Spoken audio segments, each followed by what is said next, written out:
porter des valeurs d'humanisme et il a répondu notamment au Qatar, à la Turquie qui encore aujourd'hui ont accusé les Occidentaux de double standard. Même la reine Rania de Jordanie, qui donnait une interview à CNN quelques heures à peine après que le chef de l'État a quitté Amman, a déploré la réaction des Occidentaux. Elle s'est dit choquée du deux poids, deux mesures.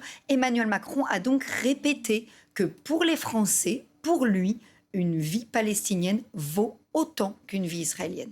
Younes Belfella, c'est important cette déclaration d'Emmanuel Macron aujourd'hui parce que la France veut être un médiateur incontournable de ce conflit au niveau du Proche-Orient. C'est comme ça qu'il souhaite se positionner, Emmanuel Macron ? Non, je crois que d'abord, il veut répondre aux critiques. Parce qu'il y avait des critiques sur la position française qui était une position pro-israélienne. Ce n'est pas seulement des critiques qui viennent du monde arabe, c'est des critiques qui viennent même au sein de l'Union européenne. La position de l'Espagne, les déclarations de l'Italie vont en ce sens-là. C'est-à-dire qu'ils ont même déclaré que la France elle a une position pro-israélienne. Après, c'est vrai qu'il y a quand même un historique qui est intéressant là-dessus. C'est-à-dire que le président, il part avec quand même une petite charge qui était ses déclarations l'année dernière quand il a reçu Benjamin Netanyahu en France et il a déclaré que Jérusalem, c'est la capitale d'Israël. Il n'a pas critiqué le fait qu'il y a de l'extrême droite dans le gouvernement israélien, qui a une politique de colonisation. Donc, c'est pour cette raison que la France, elle était vue quand même dans le monde arabe comme quoi elle tranche plutôt vers le côté israélien. Maintenant, je crois, peut-être que je rajouterai aux éléments qui étaient présentés par rapport à la question de l'aide humanitaire, que le président, certainement, il a bien écouté des explicatifs de la part des Palestiniens, des Égyptiens et des Jordaniens qui montrent le grand besoin concernant cette situation. Et c'est vrai qu'on est quand même face à une situation qui est humanitaire, qui a un besoin humanitaire et qu'il faut bien évidemment réagir. Ça, je trouve que c'est une partie qui est très importante de la part de la France. Parce que d'un côté, on est effectivement, oui, il faut combattre le Hamas de toutes nos forces, mais il ne faut pas oublier les Palestiniens de l'autre. Exactement, parce que ce sont les premiers victimes. Et en fin de compte, la question ou la critique qui est adressée sur la question de deux poids, deux mesures, je crois que c'est pas une critique qui est seulement adressée par des Palestiniens, parce que il y a un grand problème avec cette situation, c'est qu'on sent principalement dans les médias anglo-saxons qu'il y a un mouvement, qui est un mouvement général, ça ressemble un petit peu à ce qui s'était passé après le 11 septembre, et que les Américains l'ont payé très très cher. C'est-à-dire il y avait un mouvement des nouveaux conservateurs, et ben c'est pareil. Là jusqu'aujourd'hui, il y a des médias anglo-saxons n'arrivent pas à dire le mot victime sur les civils morts à Gaza. Donc vous imaginez quand même, il y a deux poids de mesure, il y a bien évidemment, et c'est mal perçu de la part de la population arabe. Ce qui fait que, voilà, des dirigeants comme Poutine, comme Erdogan aujourd'hui, qui fait la surenchère aussi, dans un instant, si vous qui est en train de profiter de cette situation. On va y venir. Je vous propose qu'on fasse le résumé, en tout cas, de ce voyage d'Emmanuel Macron au Proche-Orient, Israël, la Cisjordanie, et puis la Jordanie également et l'Égypte. Regardez, Sophia Dolé. C'est l'ultime étape du déplacement d'Emmanuel Macron. L'Égypte, médiateur incontournable entre Palestiniens et Israéliens. Le pays prend également part aux négociations pour la libération des otages. Et c'est aussi via l'Égypte que transite l'aide humanitaire pour Gaza. Dans la matinée, le président français s'est entretenu avec le roi de Jordanie. L'objectif de ces rencontres, prévenir l'escalade militaire dans la région. 2 jours de visite. Hier en Israël, il a d'abord été question des otages. Dès son arrivée à l'aéroport, Emmanuel Macron a d'abord pris un temps pour s'entretenir avec des familles françaises ou franco-israéliennes. Our daughter, 41 years old, was killed 2 days after her birthday. She went to celebrate her birthday. And she was wounded. Un enjeu central dont il a été question lors de son entretien avec son homologue israélien. Le principal objectif est la libération de tous les otages, sans distinction. Faut-il créer une coalition internationale de lutte contre le Hamas ? C'est ce qu'a proposé Emmanuel Macron, après avoir rappelé aux côtés de Benjamin Netanyahou le droit de l'État hébreu à se défendre. La France est prête à ce que la coalition internationale contre Daesh, dans le cadre de laquelle nous sommes engagés pour notre opération en Irak et en Syrie, puisse lutter aussi contre le Hamas. Une coalition dont les contours devront encore être précisés. Quel sort pour les civils à Gaza ? C'est la première fois qu'un dirigeant occidental se rend en Cisjordanie depuis le 7 octobre. Face au président palestinien, Emmanuel Macron a affirmé que l'attaque du Hamas est aussi une catastrophe pour les Palestiniens. Je vois, j'entends les souffrances des populations civiles à Gaza. Et pour la France, rien ne saurait les justifier. Une vie palestinienne vaut une vie française qui vaut une vie israélienne. Devant Mahmoud Abbas, Emmanuel Macron a insisté, comme il l'avait fait devant Benjamin Netanyahou, sur l'importance de relancer un processus politique entre Israéliens et Palestiniens. On se connecte justement avec une autre de nos invités, Myriam Benrad. Bonsoir, merci beaucoup d'être en direct avec nous sur France Info. Politologue spécialiste du Moyen-Orient notamment, vous êtes également professeur en relations internationales à l'Université internationale Schiller à Paris. On a un président français ici qui s'entretient avec un roi de Jordanie. Il est peut-être important de rappeler les positions de la Jordanie dans ce conflit et aussi sur l'échiquier mondial. Ça n'est pas une position qui est évidente. Vous nous racontez ? Ce n'est pas une position évidente parce que la Jordanie, il faut quand même le dire, a un partenariat sécuritaire très étroit avec Israël. La Jordanie a essuyé la violence d'un certain nombre de groupes palestiniens. On se souvient évidemment de Septembre Noir qui a mis la Jordanie en porte-à-faux avec ces mouvances palestiniennes armées. Bon, à l'époque, c'était principalement les mouvances nationalistes. Aujourd'hui, le Hamas est un mouvement djihadiste. Il y a eu une islamisation de cette lutte armée palestinienne. En même temps, la Jordanie, la reine de Jordanie, Rania, est palestinienne. La Jordanie a de nombreux Palestiniens parmi sa population. On a vu que le royaume n'a rien fait pour empêcher les contestations qui ont pris place au cours des derniers jours, des dernières semaines, en soutien au peuple palestinien à Gaza et en Cisjordanie. Donc la Jordanie se trouve, il faut le dire, dans une situation très délicate parce qu'elle ne peut pas renier son accord de paix avec Israël et ce partenariat privilégié. Et dans le même temps, on a la rue arabe en Jordanie et ailleurs qui crie sa colère face au bombardement israélien à Gaza et au nombre de morts qui est désormais tout de même, il faut le dire, disproportionné par rapport à l'objectif qui consistait initialement à anéantir le Hamas. Rappelons-nous tout de même des déclarations initiales de Benjamin Netanyahou et des Israéliens plus largement. L'idée, ce n'était pas de faire un bain de sang à Gaza, mais de cibler spécifiquement le Hamas. Sophie Burridge, il n'y a pas de déclaration commune entre le roi de Jordanie et Emmanuel Macron. Encore une fois, c'est quoi le message ici ? On n'est pas tout à fait alignés ou c'est autre chose ? Alors, c'est difficile à dire. Je pense pas que ce soit parce qu'ils sont pas alignés. Sans doute que Emmanuel Macron n'a rien annoncé en Jordanie, alors qu'en Égypte, il avait des annonces à faire, notamment cette aide humanitaire. Malgré tout, ce qu'on peut souligner, c'est que globalement, la tournée d'Emmanuel Macron, elle est quand même couronnée d'un certain succès grâce à cette visite en Égypte. Si elle s'était terminée à Amman, ça aurait été un échec. Pourquoi ?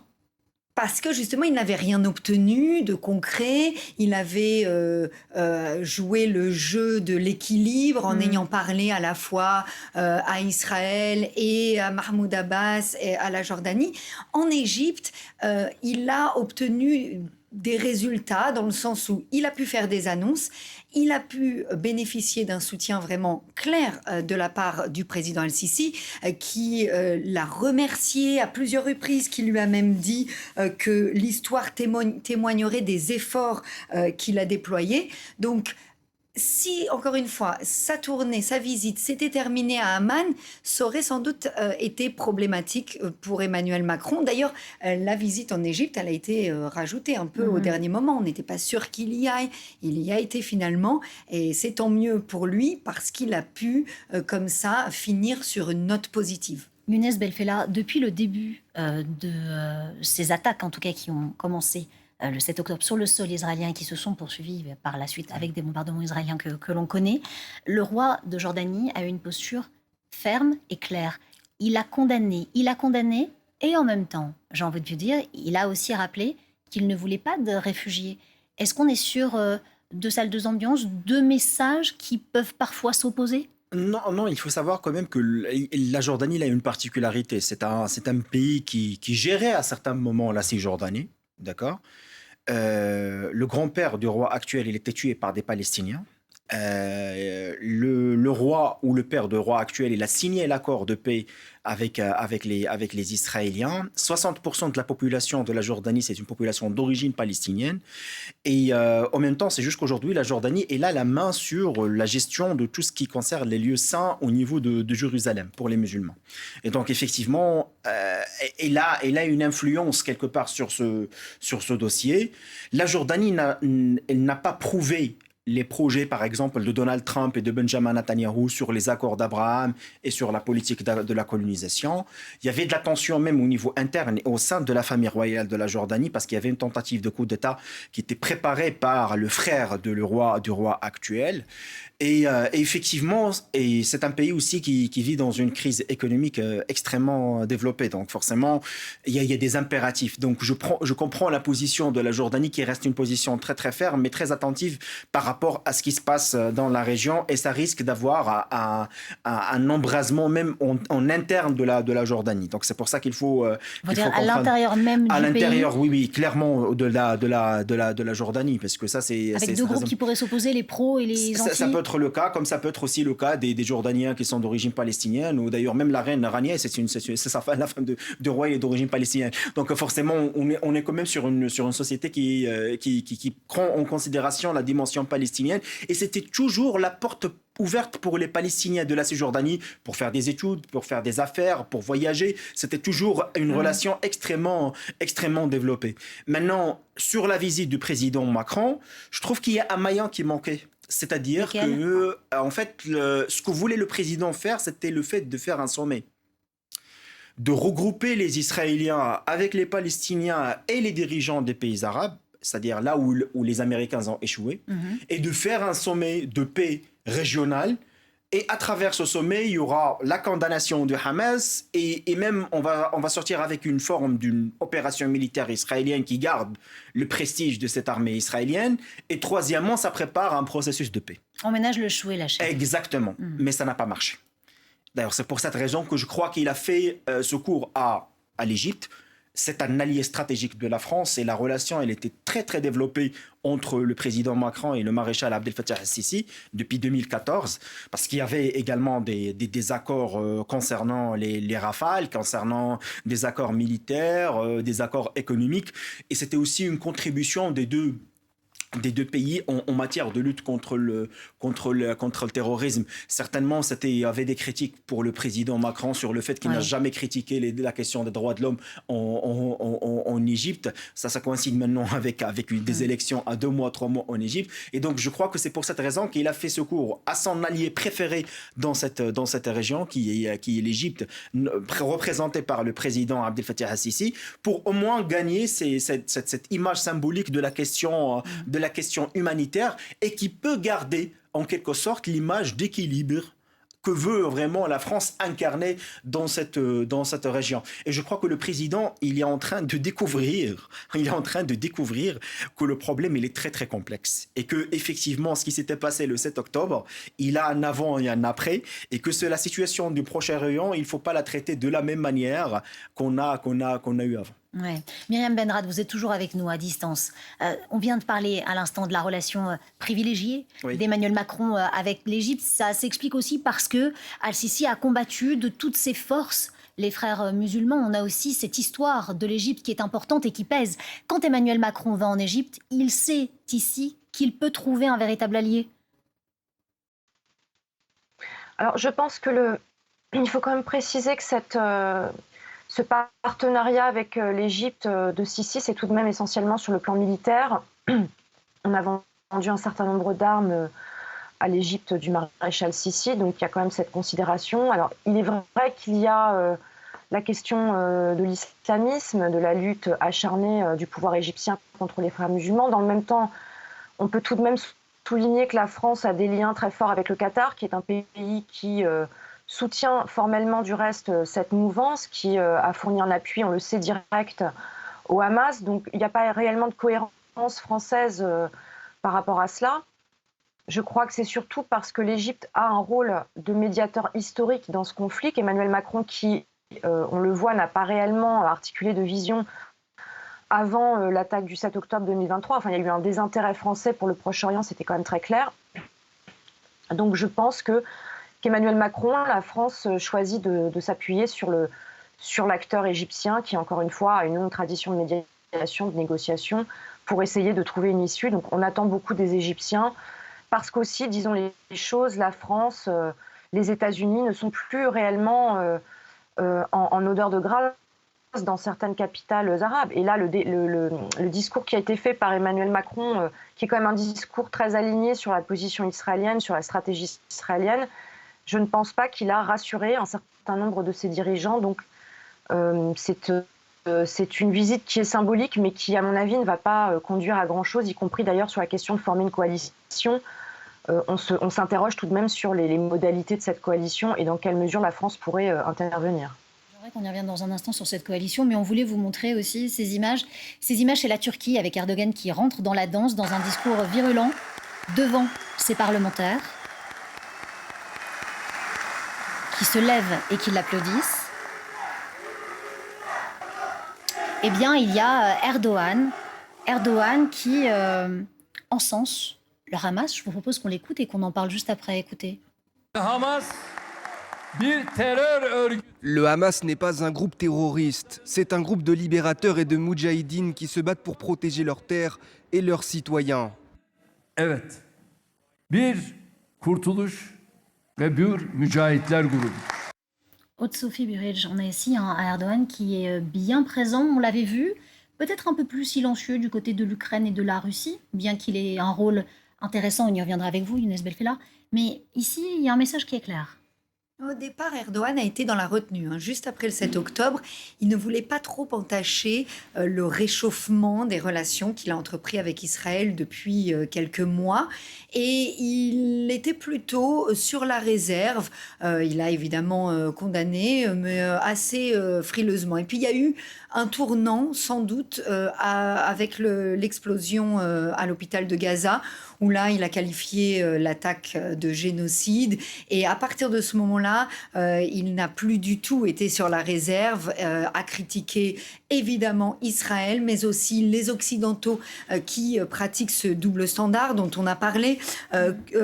Il s'en est pris d'ailleurs aujourd'hui aux puissances occidentales qui versent des larmes pour Israël et ne font rien d'autre, a-t-il dit. Et puis, vous parliez de l'Ukraine, il critique aussi le double standard des puissances occidentales qui ont beaucoup accusé la Russie de commettre des crimes de guerre en Ukraine et qui, en revanche, sont assez silencieuses sur Gaza. Il dit exactement, parce que vous en parliez, Sophie Burridge, à l'instant, que ceux qui ont mobilisé le monde en faveur de l'Ukraine ne se soient pas prononcés contre les massacres à Gaza est le signe le plus flagrant de leur hypocrisie.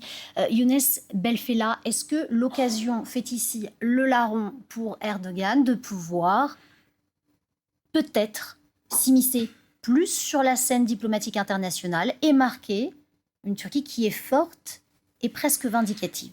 Il y a un contexte à préciser pour comprendre un petit peu cette position, que je suis d'accord qu'elle vient une position retardée. D'accord. Depuis les élections du mois de mai dernier, on a senti quand même que Erdogan, il table encore sur l'Occident. Il y avait un alignement, il y avait une diplomatie de silence. Et ça, je l'expliquais par deux éléments. C'est qu'il y avait des besoins économiques, parce que le pays est en situation économique très difficile. Il y avait un nouveau ministre des Affaires étrangères qui vient des services de renseignement. Il a quand même un carnet de réseau, il connaît bien la région et qui a essayé de redresser le comportement même d'Erdogan. Là maintenant, ce qui s'était passé, c'est qu'il y avait des rapports qui ont montré qu'à l'époque où il y avait c'est-à-dire le 7 octobre, il y avait des dirigeants de Hamas qui ont fêté en vidéo ce qui s'était passé en Israël. Et ça a dérangé les dirigeants turcs. Et ça a pris de temps pour que la Turquie fasse une réaction, même au niveau médiatique. Là, ce qu'il est en train de faire, c'est de Erdogan. Ce qu'on a vu aujourd'hui, c'est concrétiser l'image de son grand frère pour les frères musulmans d'abord, parce qu'il passe un message pour le Hamas, mais il sait parfaitement qu'il y a aussi une question de leadership régional. Donc c'est pas que de la com. Non, c'est pas de la com, c'est de leadership régional aussi vis-à-vis de l'Iran. Parce qu'il sait parfaitement, s'il laisse le terrain comme ça, c'est les Iraniens qui sont en train de gagner de l'opinion publique musulmane et arabo-musulman en général, alors que pour lui, en fin de compte, il est le plus concerné. Le Hamas, c'est du sunnisme. Donc, et c'est des frères musulmans. Donc pour lui, c'est son propre marché, là où il faut vraiment faire de la surenchère. Et en même temps, ce que vous voyez ici, c'est des messages qui sont présentés à l'Occident pour dire, voilà, je suis prêt, en tant que membre de l'OTAN, de vous présenter des services dans cette région. Si vous voulez négocier avec le Hamas, si vous voulez qu'on fait un cessez-le-feu, parce qu'il ne faut pas oublier, la relation économique entre Israël et la Turquie, c'est une relation très développée. Mais permettez-moi juste de vous poser cette question, Oui. et puis on viendra après sur la relation avec Israël. Justement, lorsque vous dites, ça lui permet de proposer d'être aussi un médiateur et de pouvoir discuter avec l'Occident. Lorsqu'il accuse très clairement l'Occident d'inaction au niveau de la Palestine et très précisément sur Gaza, est-ce que vous voyez ici une sorte de dialogue? Mais ça, c'est le mode de négociation. Je crois, avec toutes les expériences qu'on a avec Erdogan, et surtout nous en France, ce qu'il a fait contre Macron toutes les dernières années, on comprend maintenant. C'est-à-dire, il lève la barre, en fin de compte, pour faire, en fait, une campagne de haine, et après, il commence à négocier. C'était toujours le cas. C'est-à-dire, même sur le cas ukrainien, en fait, lui, il a bien profité de la crise en Ukraine, parce qu'il s'était comme étant un médiateur, il y avait les accords concernant la question du blé et de l'alimentation, donc il a bien profité. Là, c'est pareil. Là, il est en train de dire que je suis prêt à présenter des services, à offrir des services, et à préparer le terrain. N'oublions pas que quand même, on parle d'à peu près 6 milliards de dollars d'échanges commercial avec Israël, 2 millions de touristes israéliens qui visitent la Turquie annuellement, 300 entreprises israéliennes qui fonctionnent en Turquie. C'est pas rien, donc c'est pas rien. C'est pas rien. Il y a un gros business Clairement. aussi. Vous parliez d'Israël. Tout déplacement du président turc est annulé. Bah oui, Israël dans sa ligne de mire. On l'écoute, on continue. Chers frères et sœurs, nous avions bien sûr de bonnes intentions, mais ils ont abusé de nos bonnes intentions. Nous avions un projet pour aller en Israël, il est annulé, nous n'irons pas. Myriam Benrad, vous êtes toujours avec nous. Lorsqu'Erdogan dit ici, nous avions des bonnes intentions, mais ils ont en réalité, là c'est moi qui le dis, pas lui, mais je vais synthétiser, ils ont tout gâché en parlant d'Israël. Qu'est-ce que ça envoie, là encore, comme message ? Je pense qu'il faut quand même dire qu'on n'a pas de confrontation directe entre la Turquie et Israël, mais les relations se sont tout de même très fortement dégradées, à mesure aussi que le pouvoir turc s'est orienté vers une logique, disons-le, de soutien à un certain nombre de groupes islamistes et djihadistes à travers la région, avec très clairement un soutien, par exemple, qui a été apporté à des factions armées djihadistes en Syrie, le soutien aujourd'hui très clair, très ouvert apporté au Hamas, qui, bien évidemment, ne va pas réchauffer les relations. Et Erdogan, par ailleurs, est dans une logique d'hégémonie régionale face à Israël, face également à l'Iran, face évidemment à d'autres poids lourds comme l'Arabie saoudite. Il y a vraiment cette logique, on l'a parfois appelée néo-ottomaniste, qui est à l'œuvre. Et il essaie, à mon avis, aussi à travers ce discours de se rallier le monde arabe, parce que l'objectif d'Erdogan, et ça explique aussi les ingérences turques dans un certain nombre de conflits qui ont lieu dans le monde arabe, y compris d'ailleurs en Libye, l'objectif, c'est véritablement de restaurer cette aura régionale, de reconstruire cet impérium régional turc. Et pour l'instant, disons les choses, tout de même, ça a été relativement réussi. Et peut-être une autre dimension, ce discours intervient tout de même aussi dans le contexte de la visite d'Emmanuel Macron. Rappelons que les relations entre le président français et Erdogan se sont également très fortement dégradées. Il y a eu tout de même des déclarations incendiaires au sujet d'Emmanuel Macron faites par Erdogan. Donc aujourd'hui, on a une relation qui est quand même assez froide, assez distante. Donc ce n'est pas vraiment étonnant, je pense, qu'il fasse ce type de déclaration pour toutes les raisons que j'ai évoquées. Il y a aussi le ton qui monte du côté de l'ONU. On a d'un côté Antonio Guterres, qui est secrétaire général de l'ONU, et puis de l'autre côté, Eli Cohen, qui est le ministre des Affaires étrangères. On voulait vraiment vous montrer ce moment où ils se répondent parce que votre expertise est importante. Regardez. I'm deeply concerned about the clear violations of international humanitarian law that we are witnessing in Gaza. Let me be clear. No party to an armed conflict is above international humanitarian law. It is important to also recognize the attacks by Hamas did not happen in a vacuum. The Palestinian people have been subjected to 56 years of suffocating occupation. And those appalling attacks cannot justify the collective punishment of the Palestinian people. Mr. Secretary General, in what world do you live? Definitely, this is not our world. The proportional response to October 7 massacre is a total distraction to the last one of the Hamas. It is not only Israel's right to destroy Hamas, it's our duty.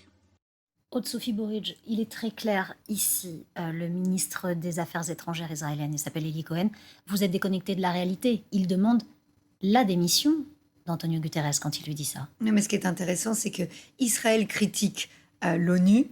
On parlait d'Erdogan, il critique aussi le Conseil de sécurité de l'ONU. Et en fait, les Nations Unies, elles sont dans leur rôle de neutralité.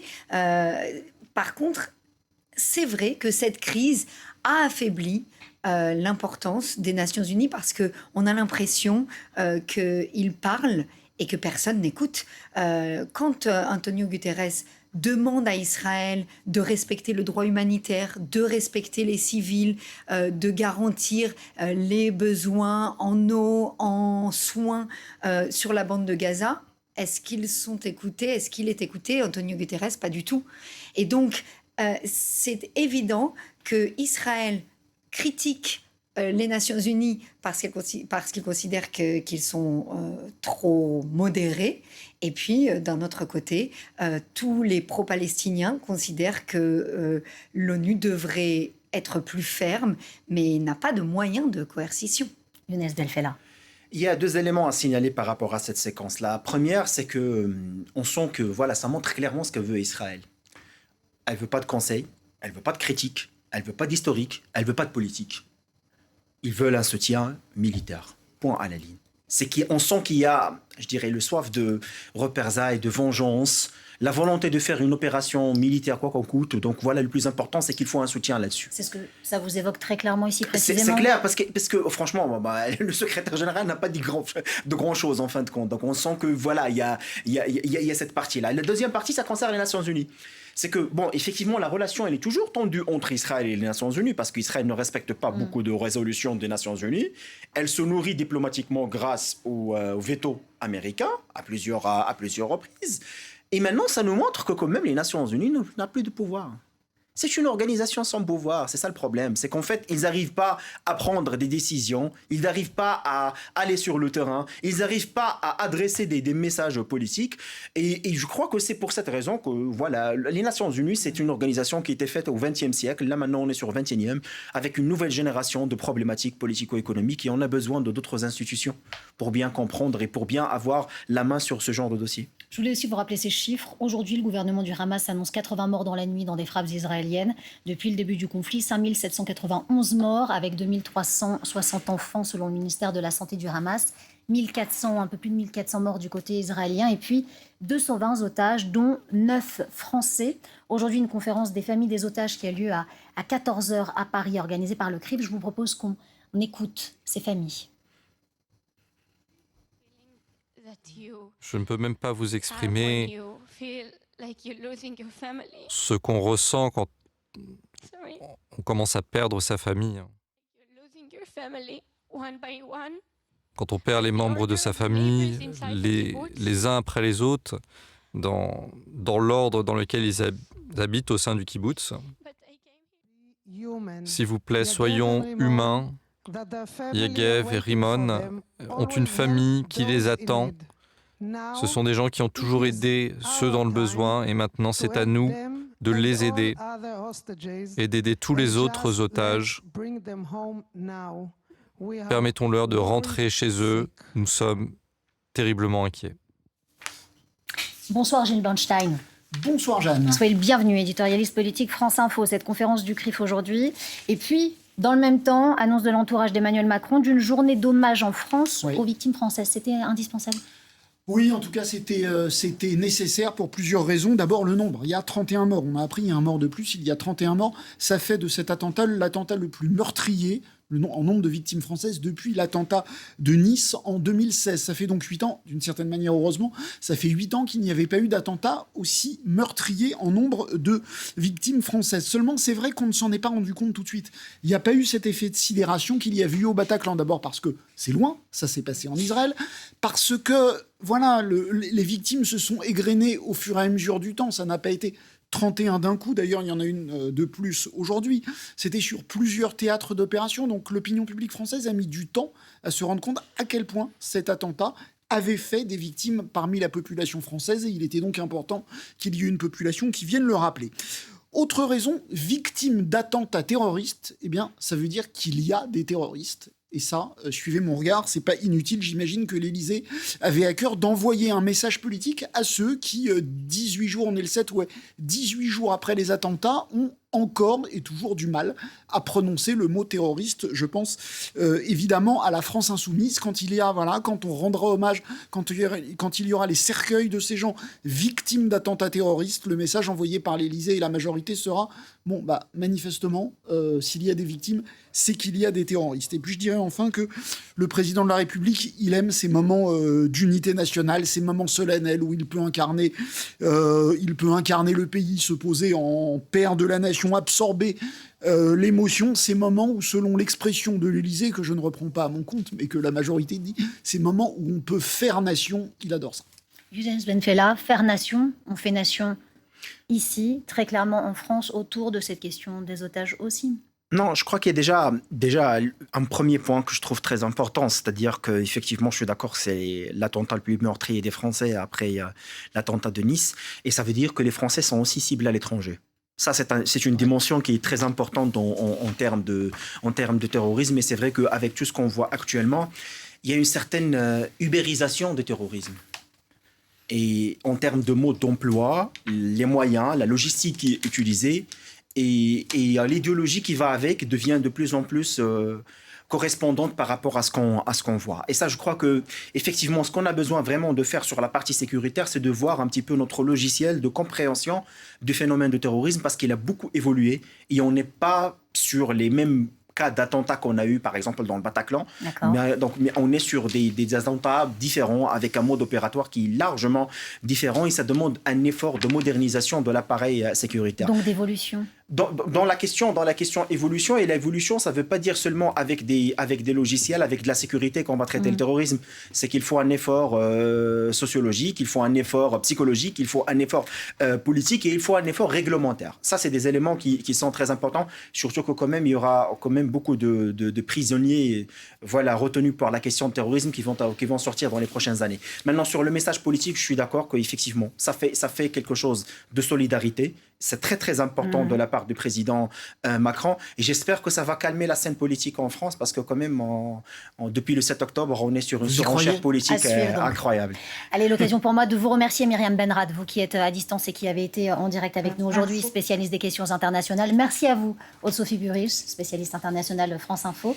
Merci à vous, Gilles. Peut-être rester encore un petit peu à côté de moi. Avec plaisir. Allez, dans un instant, on répond à vos questions sur le conflit Israël-Hamas, mais aussi sur les conséquences économiques en France et les conséquences diplomatiques mondiales. Jordan Klein, vous êtes avec nous, vous nous expliquez tout. Jordan, ça se passe comment ? Bonsoir Jeanne, bonsoir à tous. Le principe, il est simple. Vous avez un QR code qui est constamment affiché sur votre écran. Vous le scannez avec votre téléphone ou votre tablette, et ensuite vous pouvez nous poser vos questions. Ce soir, 2 thèmes. D'abord, le premier, Israël, Gaza, les répercussions économiques mondiales. Vous pouvez nous poser vos questions sur ce thème. Et ensuite, le deuxième thème, dans la deuxième demi-heure, Proche-Orient, le casse-tête diplomatique.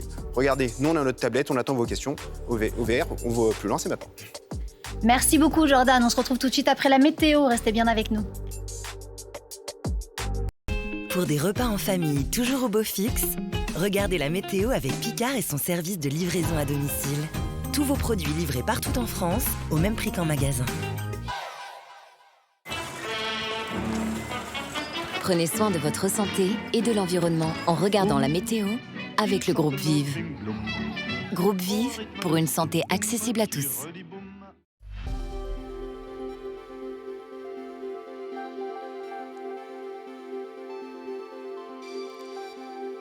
Bonjour à tous. De nombreuses averses aujourd'hui sur le pays. Une nouvelle perturbation qui arrive par l'ouest avec des pluies un peu plus modérées. Des éclaircies à noter tout de même de la Normandie à l'Île-de-France ou encore vers le pourtour méditerranéen. Les températures resteront pas loin des valeurs de saison, de 13 à 17 sur la moitié nord jusqu'à 23 autour de la Méditerranée. Ce soir, les pluies seront encore assez denses de la Bretagne vers le Massif central. Quelques flocons également sur les Alpes du Nord. Des averses entre les deux. Quelques ondées vers les frontières du nord-est et le vent vent qui va souffler autour de la Méditerranée. La douceur qui persiste, des valeurs de 10 à 19 degrés. Demain matin, arrivée d'un nouveau front des Pyrénées jusqu'au Massif central. Cette perturbation va nous apporter tout de même de 30 à 50 mm de précipitations. Plus de soleil encore une fois autour de la Méditerranée. Dans l'après-midi, la perturbation va persister à l'arrière. Un ciel de traîne très actif avec quelques coups de tonnerre. Les températures de 8 à 17 degrés en matinée, des valeurs stationnaires l'après-midi de 14 à 24 degrés. Vous avez regardé la météo avec le groupe Vive. Groupe Vive pour une santé accessible à tous. Vos repas en famille seront toujours au beau fixe.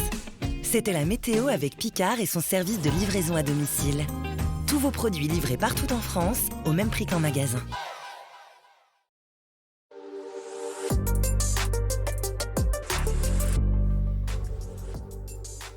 De retour dans le monde de l'oison et jusqu'à 19h, on répond à vos questions avec vous, Jordan, notamment. Qui sont vos invités aujourd'hui? Eh bien, ils sont déjà là. Regardez, Younes Belfella, bonsoir. Vous êtes le directeur du think tank MedFocus. Vous êtes aussi spécialiste du Moyen-Orient. On peut dire centre de réflexion en français. Ça, j'ai reçu une publication de mail de nos spectateurs. S'il vous plaît, dites aussi. C'est bien, voilà, centre de réflexion. Jean-Paul Chapelle, bonsoir. Vous êtes éditorialiste économique.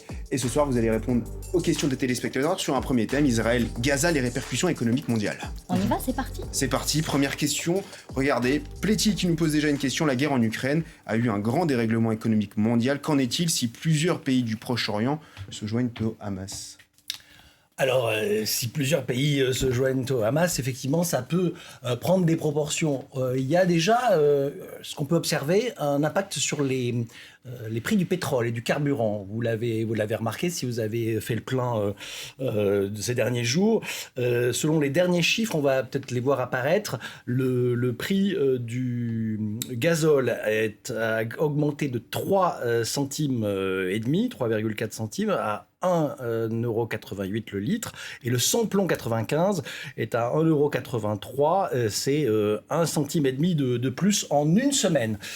Clairement, c'est à cause du pétrole, du Brent de mer du Nord, qui est reparti à la hausse, plus 7% depuis le 7 octobre, hein, et donc on est autour de 90 $ le baril. Clairement, c'est la conséquence de cette tension. Mais on n'est quand même pas au niveau record qu'on a pu connaître après la guerre en Ukraine, qui était de 100... C'était combien? C'était 130, 140 $. D'accord, c'était beaucoup. Peu de temps après l'attaque et l'invasion de l'Ukraine. Donc là, on va dire dans la cible des pays de l'OPEP, parce que il y a les tensions actuelles, mais depuis un mois, il y avait l'Arabie Saoudite qui avait clairement affiché sa volonté de réduire sa production et ses exportations pour maintenir un taux du pétrole suffisamment élevé. Et est-ce qu'on sait si à chaque conflit, c'est une répercussion sur le prix du baril, prix du carburant?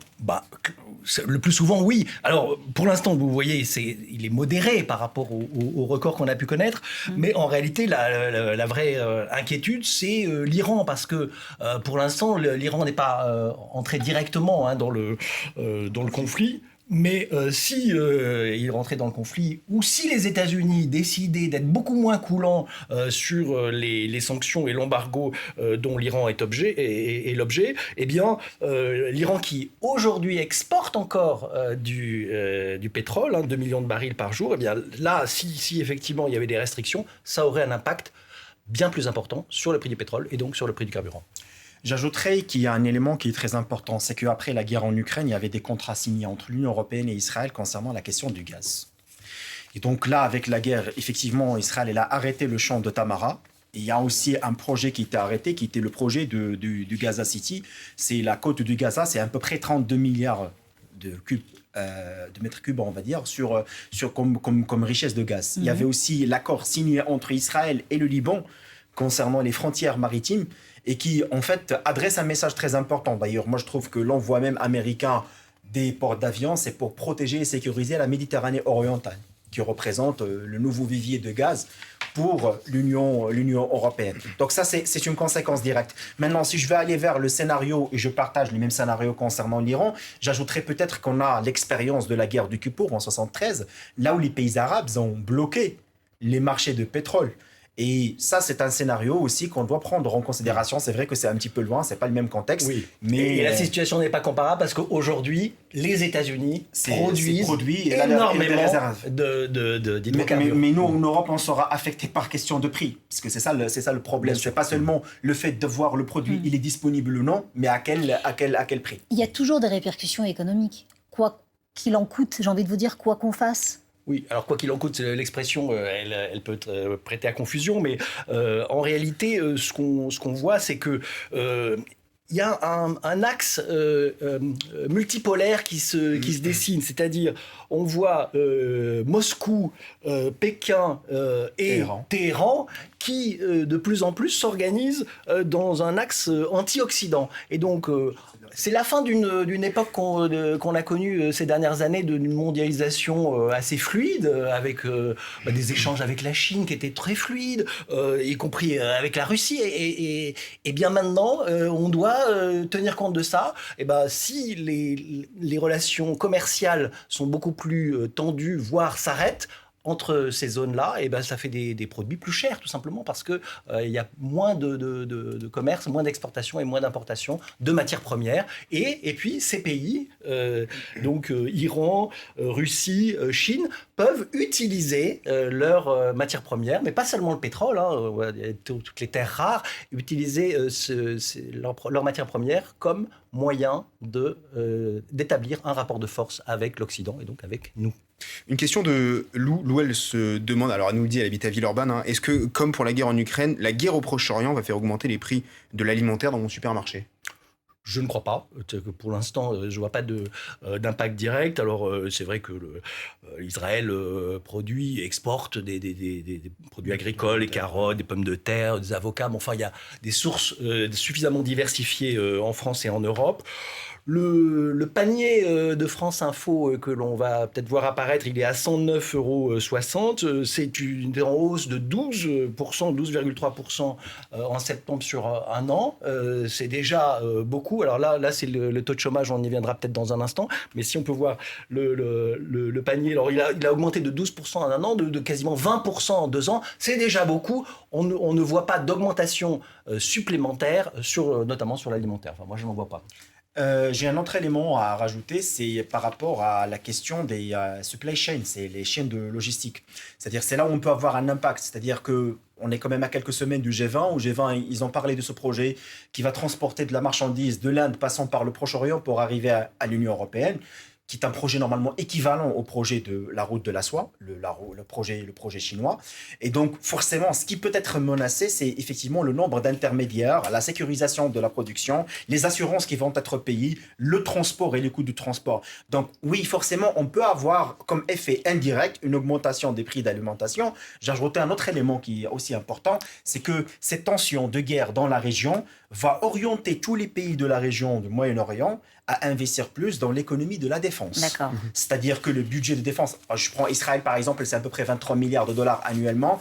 Donc déjà avec la tension entre l'Arabie Saoudite et l'Iran, on était sur une inflation militaire. Ben là maintenant, il faut penser à tous ces pays, la Turquie, l'Iran, l'Arabie Saoudite, l'Égypte, Israël. Tous ces pays-là vont adresser une grande partie du PIB vers le budget la défense. C'était pas déjà le cas en Iran. On a vu leur implication notamment au niveau de la guerre entre l'Ukraine et la Russie. On a vu toute cette économie autour des drones. Ils n'avaient pas déjà massivement investi dans la défense ? Oui, pour le cas iranien, je le comprends parce que tout ce qui est militaire représente l'assurance vie du pays. D'accord. Donc, mais en même temps, il y a des sanctions économiques que les Iraniens ont développé un savoir-faire pour les détourner. Donc ça aussi, c'est un élément important. Mais après, ce qui est dérangeant, par exemple, quand je vois les pays du Golfe qui ont des projets de diversification, la vision 2030 en l'occurrence en Arabie Saoudite, maintenant, quand on prend beaucoup de budget concernant la défense, c'est en contrepartie d'un coup d'opportunité raté en matière de développement sur les infrastructures ou sur le divertissement ou d'autres secteurs d'activité. Et en confirmation, j'ajoute qu'aujourd'hui, la patronne du Fonds monétaire international a fait des déclarations confirmant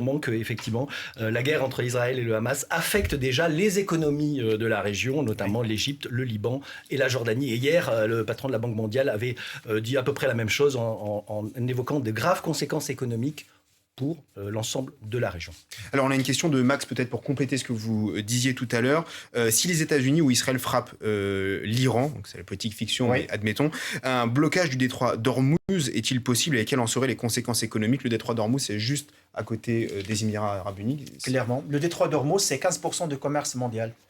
Donc ça montre clairement que c'est une partie qui est très importante pour la transportation maritime. D'ailleurs, c'est une carte parmi les cartes que l'Iran essaie toujours de jouer.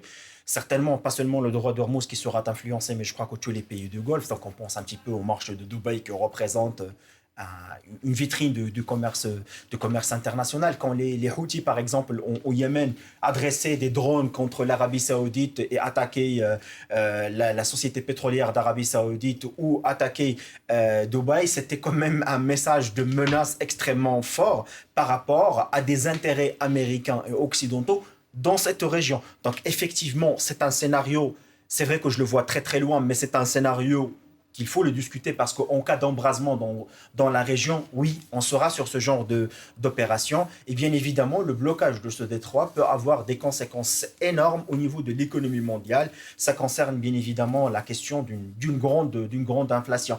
Je rajouterai peut-être un autre élément par rapport à ce qu'on vient de dire, c'est qu'avec ce genre de crise, on peut tomber aussi avec une crise de réfugiés. Et la crise de réfugiés, elle est très coûteuse pour les pays de la région.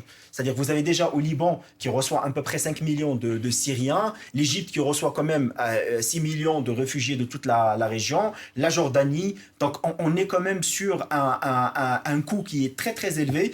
Et il y a un coût politique, c'est le chantage qu'a fait la Turquie par exemple dans les dernières années avec l'Union européenne, mais il y a aussi un coût qui est économique sur lequel les pays doivent bien évidemment préparer tout ce qu'il faut.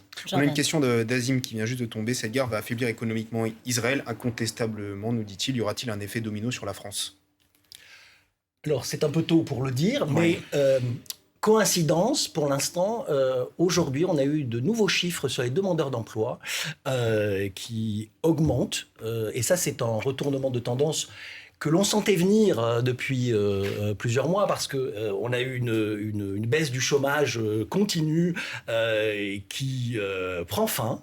Et comme souvent, les crises sont des accélérateurs de tendance. Et donc, ce qu'on observe aujourd'hui, c'est des demandeurs d'emploi en hausse de 0,6% au troisième trimestre. Donc là, on ne peut pas dire que c'est les conséquences du conflit au Proche-Orient, mais c'est une incertitude de plus dans l'activité économique pour les différents acteurs, que ce soit les entreprises ou les ménages. 17 400 chômeurs de plus au troisième trimestre. C'est ça. C'est-à-dire ce sont des demandeurs d'emploi, ce sont des personnes sans emploi, sans aucun emploi, sans aucune activité, et qui recherchent un emploi à plein temps immédiatement, qui recherchent un travail. Et ils sont au total un peu plus de 3 millions 28 000. Alors ça, c'est la catégorie A, comme on dit, mais si on rajoute tous ceux qui travaillent à temps partiel, on arrive à plus de 5 millions. Et donc, pour répondre à Azim, un effet domino, que ce soit sur le chômage ou pas, c'est possible? Parce que c'est l'incertitude, c'est une incertitude supplémentaire qui se rajoute à toutes celles que l'on a pu connaître avec le Covid, avec la guerre en Ukraine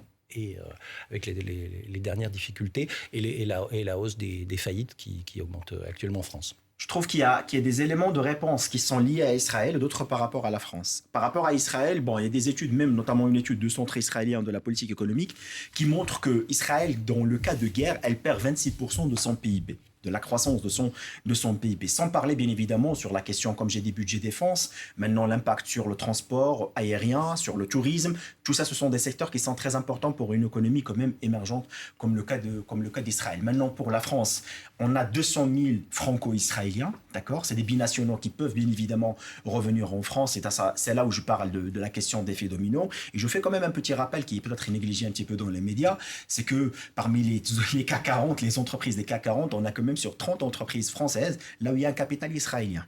Et donc ça aussi, c'est un élément qui est très important. D'ailleurs, si vous voyez la réaction des marchés boursiers les dernières semaines, ça va dans le sens de la question de guerre. On est sur le rouge parce qu'effectivement, on sent qu'il y a une tension dans les marchés financiers. Et justement, c'est la question de Ludo qui nous l'a posée il y a quelques minutes. Risque-t-on un krach boursier en plus de la guerre en Ukraine ?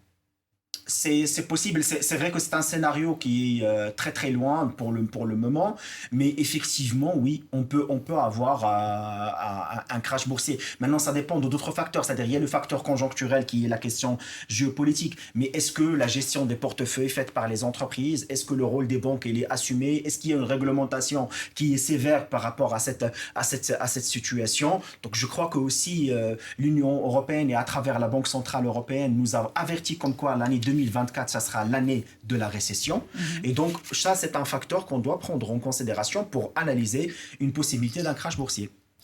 Alors moi je serais moins pessimiste que vous parce que je vois pas d'éléments pour l'instant qui justifient une correction sur les marchés boursiers qui se sont corrigés eux-mêmes ces derniers mois. Ce que je pourrais dire paradoxalement, c'est que ça va faire réfléchir la Banque centrale européenne cette affaire. Demain, il y a une décision qui sera prise à Francfort par Christine Lagarde et le Conseil des gouverneurs sur les taux d'intérêt. Depuis plus de 10 mois, il y a eu des hausses consécutives de taux d'intérêt. On est arrivé le mois dernier à une nouvelle hausse, on est maintenant à 4% sur le taux de référence. Parce que le mois dernier, ils avaient augmenté d'un quart de point. Pourquoi ? Parce qu'il y a deux dangers pour la Banque centrale européenne. Il y a le ralentissement économique et il y a l'inflation. Alors, l'inflation, c'est un peu leur obsession. Et le mois dernier, ils ont encore considéré que l'inflation était plus dangereuse que le ralentissement économique. Et là, c'est évident qu'avec la situation internationale, la Banque centrale européenne va se dire « Oh là, là vraiment, la situation n'est pas bonne, le ralentissement économique est inquiétant, et donc arrêtons de lutter contre l'inflation, pensons à l'activité économique, et il est, à mon avis, très probable que demain, la Banque centrale européenne décide le statu quo, c'est-à-dire arrête d'augmenter les taux d'intérêt. C'est plutôt une bonne nouvelle en réalité, c'est ce que vous nous dites.